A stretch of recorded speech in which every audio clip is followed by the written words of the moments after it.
Social മീഡിയയുടെ കാലഘട്ടമാണിത്. ദൗത്യം മറന്ന് വൈറലാകാൻ ആഗ്രഹിക്കുന്നവരാണ് പുരോഹിത വൃത്തിയിൽ ഉള്ളവരിൽ പലരും. അവർ എല്ലാറ്റിന്റെയും സാധ്യതകൾ നേരത്തെ തന്നെ തിരിച്ചറിയും. വിശ്വാസം, സഭ, വേദം തുടങ്ങി പലതിലും അവരുടെ ഇംഗിതത്തിനനുസരിച്ച് കൃത്രിമമായ പൊതുബോധ സൃഷ്ടി നടത്തുവാൻ ഈ മാർഗങ്ങൾ അവർ ഉപയോഗിക്കുന്നു. ഹൃദയത്തെ തൊടുന്ന വാക്കുകൾ പല മെത്രാന്മാരിൽ നിന്നും വരാറില്ല. പകരം വൈറലാവുക എന്നതാണ് ലക്ഷ്യം. ഓർത്തഡോക്സ് സഭയിലെ മാർ അപ്രേം തന്റെ പ്രസംഗം രൂപപ്പെടുത്തിയിരുന്നത് തന്നെ അത്തരം ലക്ഷ്യത്തോടെയായിരുന്നു. സഭയ്ക്ക് അനുകൂലമായി ലഭിച്ച വിധിയുടെ നടത്തിപ്പിനെ പള്ളിപിടുത്തം എന്നാണ് അദ്ദേഹം വിശേഷിപ്പിച്ചത്. അത്തരമൊരു അവഹേളനത്തിലൂടെ ആരുടെ നാവാകാൻ ശ്രമിക്കുന്നു എന്നത് വ്യക്തമായിരുന്നു. വിധി അനുകൂലമായി എന്നത് സഭ ചെയ്ത പാതകമല്ല.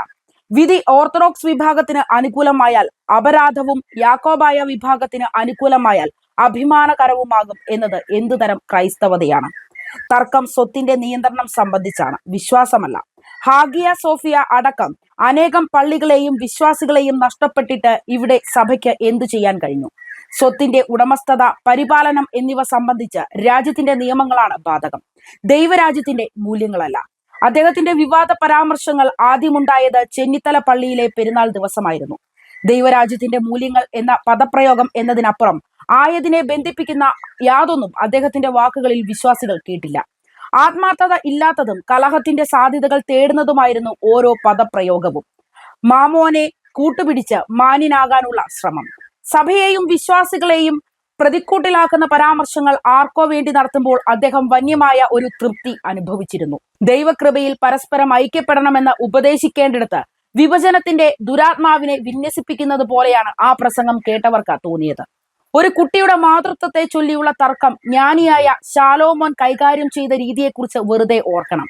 മാർ അപ്രേമായിരുന്നു ന്യായാസനത്തിൽ എങ്കിൽ വിധി പറയാതെ തന്നെ വാളെടുത്ത് നെടുകെ പിളർക്കുമായിരുന്നു. ജ്ഞാനിയായ ശലോമോന്റേതും മാറ്റമില്ലാത്ത വിധി ആയിരുന്നു. ഗോത്രവർഗ സ്വാധീനത്തിൽ നിന്നും മോചിതരായിട്ടില്ലാത്ത അധമ പൗരോഹിത്യം രാജ്യത്തെ നിയമങ്ങളെ വെല്ലുവിളിച്ചും ജനാധിപത്യത്തിന്റെ സാധ്യതകൾ ചൂഷണം ചെയ്തുമാണ് ഇവിടെ കലഹങ്ങൾ നിലനിർത്താൻ ശ്രമിക്കുന്നത്.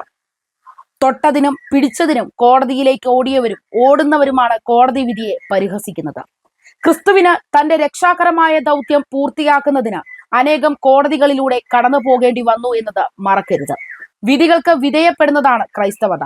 ഒരേ മാതൃകയിലും ഘടനയിലും ആവർത്തിക്കപ്പെട്ട മാർ അപ്രേമിന്റെ പരമ്പരയിലെ രണ്ടാമത്തെയോ മൂന്നാമത്തെയോ പ്രസംഗം വൈറലാകുന്നതുവരെ ചെന്നിത്തലയിലെ ആരും ഇതേക്കുറിച്ച് ഗൗനിച്ചിരുന്നില്ല. ദുരുപദേശത്തിലും പക തീർക്കലിലും സ്വാർത്ഥതയ്ക്കും വേണ്ടി മെത്രാന്മാർ കുർബാന മധ്യേ നടത്തുന്ന അധിക പ്രസംഗങ്ങളെ അടച്ചുവെച്ച കാതുകൾ കൊണ്ട് സ്വീകരിക്കാൻ വിശ്വാസികൾ പഠിച്ചിരിക്കുന്നു എന്നത് അഭിമാനം നൽകുന്നു. കാലം മാറും, അധിക പ്രസംഗങ്ങൾക്ക് അപ്പോൾ തന്നെ മറുപടി ലഭിക്കുന്ന കാലം വൈകാതെ എത്തും. വിശ്വാസം യുക്തിക്ക് അതീതമാണ്. എന്നാൽ ഭരണനിർവഹണത്തിൽ യുക്തിയുടെ മേൽ വിശ്വാസത്തിന്റെ മറകൾ വിരിക്കുന്ന പൗരോഹിത്യത്തിന്റെ ഗോത്രതന്ത്രങ്ങൾ അനുവദിക്കാനാവില്ല. വേദപുസ്തകത്തിൽ നിന്നല്ല സഭയുണ്ടായത്, സഭയിൽ നിന്നാണ് വേദപുസ്തകമുണ്ടായത്. ആരാധനാക്രമവും ഭരണഘടനയും ഉണ്ടായത് അതേ സഭയിൽ നിന്ന് തന്നെ. ഏവൻഗെലിയോൻ പകരം ഭരണഘടന വായിക്കാൻ മെത്രാച്ചനോട് ആരെങ്കിലും ആവശ്യപ്പെട്ടിരുന്നുവോ? വിവേകവും ബോധവും ഇല്ലാത്തവരെ പട്ടം കെട്ടിക്കരുത്. ഭരണഘടനയെ തള്ളിപ്പറയുന്നവനെ ഭരണഘടനാ സ്ഥാനങ്ങളിൽ ഇരുത്തരുത്. മാർ അപ്രേമിന്റെ ജീവിതം അദ്ദേഹം വിവക്ഷിക്കുന്ന ദൈവരാജ്യത്തിന്റെ മൂല്യങ്ങൾക്ക് വേണ്ടി വിട്ടുകൊടുക്കണം. അക്കാര്യത്തിൽ സഭാ നേതൃത്വം ഉറച്ച നിലപാടെടുക്കണം.